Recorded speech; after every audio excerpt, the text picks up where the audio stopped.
इस भारत ज्योतिष केंद्र में आपका स्वागत है। ज्ञान की गंगा की चर्चा को आगे बढ़ाते हुए आज हम बात कर रहे हैं असफल विवाह के कारण व समाधान। बहुत से लोग इस बात से परेशान रहते हैं, पेरेंट्स ज़्यादातर, कि उनके बच्चे की जो मैरिज लाइफ है वो खराब होने की स्थिति में होती है या खराब हो जाती है या डाइवोर्स। आज के समय में ये बहुत ही जटिल समस्या है। बच्चे चाहे वो लव मैरिज करे या अरेंज मैरिज करे, उसका एक अलग प्रभाव होता है। लेकिन मैरिज का फेलियर होने से, मैरिज जब फेल हो जाती है तो कितने लोग परेशान होते हैं, कितनी फैमिलीज परेशान होती हैं, इस बात का सिर्फ अंदाज़ा ही लगाया जा सकता है, क्योंकि only the wearer knows where the shoe pinches. कितना दुख तकलीफ होता है, कई कई साल केस चलता है, पैसे का नुकसान अलग होता है, समय का नुकसान अलग होता है। फिर दूसरी बात है, दूसरी शादी में भी दिक्कतें आती हैं। ये बहुत बड़ी समस्या है। आज के समय में मेरे पास बहुत से लोगों के लिए इस तरह से प्रश्न आए थे, जिसके कारण जब भी मेरे को समय लगा तो मैं इस पे पहुंचाऊं, क्योंकि मेरा आजकल इसी टॉपिक पे ही चल रहा है, विषय चल रहा है मैरिज, विवाह के बारे में।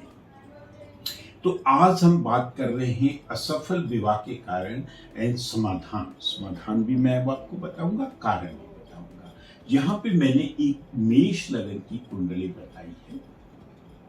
जैसे कि हमने अभी पढ़ा है, सप्तम भाव कुंडली का जो होता है, सप्तमेश होता है, वो विवाह का कारक ग्रह होता है, विवाह करवाने वाला ग्रह होता है।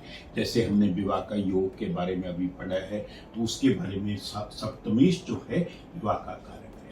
पंचमेश जो होता है वो प्रेम का कारक ग्रह होता है, बुद्धि का कारक ग्रह होता है, ज्ञान का कारक ग्रह होता है, पूर्ण रूप से हमारे बच्चों का कारक ग्रह, हमारी जो है जो सोच का कारक ग्रह। हमारी सारी सोच जो है पंचम घर पे निर्भर करती है। दोनों का आपस में संबंध प्रेम विवाह का योग भी बनाता है। इवन के मैरिज, चाहे लव मैरिज हो या अरेंज मैरिज हो, मोस्टली बन ये मैरिज जब फेल होती है उसके डिफरेंट कारण पाए जाते हैं, जो कि हम कुंडली में बाद में देखने से पहले, अगर हम इसका पहले ही निवारण कर लें, ये कुंडली में ये समस्या आएगी तो उसका काफ़ी हद तक समाधान जो है हो जाएगा, जिसके कारण मैं आपको जो है समाधान भी बताऊंगा। आओ बात करते हैं। जैसे मेष लगन की कुंडली में सप्तम भाव का स्वामी जो है शुक्र बनता है। सप्तमेश अगर 6, 8, 12 में हो जाए तब भी ये दोष होने के चांसेस लगते हैं, तब भी ये सफल होने, अगर सप्तमेश 6, 8 या 12 राशि में बैठ जाए तब भी ये चांसेस होते हैं फेलियर होने के। इसी तरह से अगर ये सूर्य के साथ में बैठ के अस्त हो गया सप्तमेश, तब भी पूर्ण रूप से अस्त होने के भी चांसेस बनते हैं फेलियर होने के। अगर ये 0 डिग्री का है, मान लो सप्तमेश, क्योंकि हमने डिग्री वाइज स्ट्रेंथ पढ़ी है पीछे, हर ग्रह की डिग्रीज होती है। अगर इस कुंडली में शुक्र जो है 0 डिग्री का, चाहे वो अच्छी जगह पे भी बैठा है, पूर्ण रूप से पावरफुल होकर बैठा है, लेकिन अगर वो डिग्री वाइज स्ट्रेंथ 0 है तो उसमें क्या है कि वो इतना बलशाली नहीं है, उसमें बल नहीं है ताकि वो शादी विवाह को टॉलरेट कर ले। पहला कारण हमने जाना है सप्तमेश का।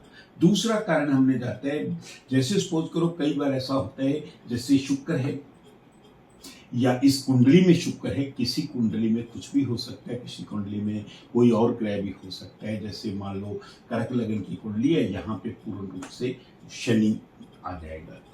कर्क लगन की कुंडली में 10 नंबर मकर राशि आ जाएगा, 11 नंबर भी शनि के पास ही आ जाएगा। अगर शनि ये 6, 8, 12 में बैठ जाता है तो विपरीत राजयोग बनाएगा। इस तरह से बहुत सी कुंडलियों में जो है, इस कुंडली में तो नहीं बन रहा, लेकिन बहुत सी कुंडली में विपरीत राजयोग बन जाता है। वो 6, 8, 12 का जो दोष है वो कट जाता है। विपरीत राजयोग की कंडीशंस होती है, उसमें लगन का स्ट्रांग होना बहुत ज़्यादा जरूरी है। अगर लगन स्ट्रांग नहीं है, लगनेश ही पीड़ित है, तो विपरीत राजयोग नहीं बनेगा, तब भी ये प्रॉब्लम पैदा करेगा। अगर नीच का ना हो, अगर सप्तमेश किसी कारणवश, जैसे इस कुंडली में अगर छठे घर में बैठ गया है, शुक्र से कन्या राशि में जाके नीच का हो जाता है, तो ये दोष लग जाता है, तो इसका उपाय करना बहुत ज़्यादा जरूरी है। उसमें चांसेस होते हैं विवाह के असफल होने के।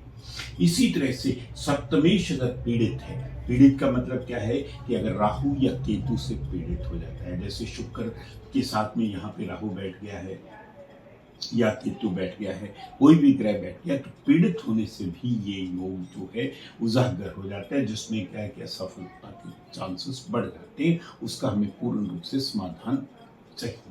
इसी तरह से जो है हमने क्या जाना है, सप्तमेश अगर पीड़ित है, सप्तमेश 6, 8, 12 में बैठा है, नीच का नहीं है, जो है हमने ये जाना है, विपरीत राजयोग भी नहीं बना रहा। सप्तमेश अगर पीड़ित है तो इसी तरह से गुरु का बहुत बड़ा रोल होता है। मैंने आपको अभी पीछे कुंडलियों में बताया है कि शादी का कारक ग्रह बृहस्पति को माना गया है, शादी को ड्राइव करने का सितारा शुक्र को माना गया है। इसी तरह से मंगल जो है हमारे जोश का कारक ग्रह है।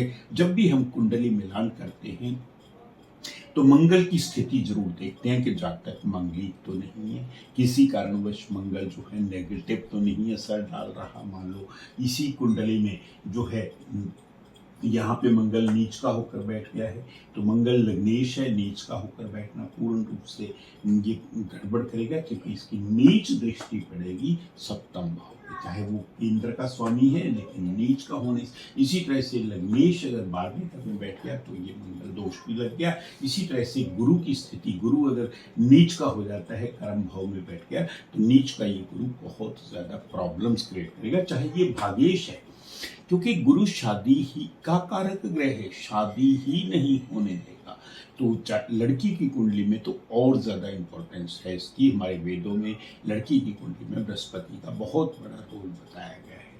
इसी तरह से शुक्र का भी, शुक्र का पीड़ित होना, एक तो पीड़ित होना शुक्र अगर किसी कुंडली में मान लो ये उच्च का भी है, डिग्री वाइज स्ट्रेंथ नहीं है, राहु से पीड़ित हो गया तो तब भी ये प्रॉब्लम आएगी, या किसी इस कुंडली के ही नेगेटिव ग्रह का उससे पीड़ित होना, ये जरूरी नहीं है। अगर सप्तमेश जो है पीड़ित हो जाता है, नेगेटिव ग्रह, जैसे मेष लग्न की कुंडली में बुध अति नेगेटिव ग्रह है, अति नेगेटिव, क्योंकि मंगल की उससे कोई मैत्री नहीं है। तो जिसमें क्या है कि ये सप्तमेश का पीड़ित होना, यहाँ पे अगर जो है बुध बैठ गया तो बुध कुंडली में नेगेटिव असर करेगा, इसको पीड़ित होना भी कहते हैं, पूर्ण रूप से पीड़ित होना।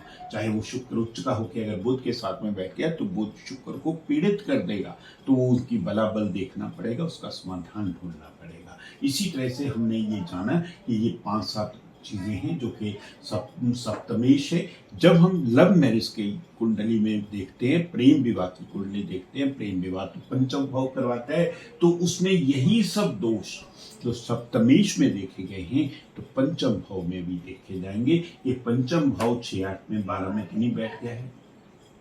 अगर पंचम घर का जो है अस्त तो नहीं हो गया, सूर्य के साथ में बैठ के अस्त तो नहीं हो गया, पंचम घर का स्वामी जो है वो 0 डिग्री का तो नहीं है। इसी तरह से यहाँ पे इस कुंडली में सूर्य अस्त नहीं होता, आपको ध्यान से नोट करना चाहिए, सूर्य कभी अस्त नहीं होता। लेकिन क्या है कि जब लव मैरिज का योग होता है तो हमें कुंडली, जिसकी भी कुंडली है, चाहे लड़के की कुंडली है चाहे लड़की की कुंडली में, पूर्ण रूप से इसका समाधान ढूंढना पड़ेगा।